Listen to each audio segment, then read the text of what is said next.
My second point, the vendors and beggars in the San Lucia border. And it doesn't take long for them to come up and be knocking on your window asking for money or trying to sell you things. Mexico's population is very poor, and you can definitely see this in the border. According to Luke Cohen, in his article published by World Post on the poverty in Mexico in 2013, he stated that almost half of the Mexican population live below the poverty line, as the graph on the next slide illustrates. For just a few examples, first there are adolescents who are holding a poster or a sign that gives a story of a little boy or girl who has some serious mental illness or other problems and they need money for treatment. Or there's younger boys who are flipping, dancing, and juggling for money.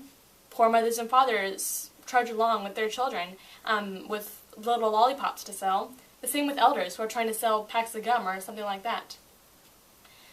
So this is their way of life, obtaining money, and it is definitely evident that Mexico is very poor after seeing all these beggars on the border. Then there are vendors who purposely sell all of these different type of possessions and foods. For example, gigantic and enormous images of Jesus Christ suspended on these large crosses are lugged around by young boys. Then there's the ponchos with American football teams on them. Things like that are a few of the things that you can buy. Then there's the food. Exotic fruits such as mangoes and pineapples immersed in chili powder, or the typical floppy chips drenched in red hot sauce.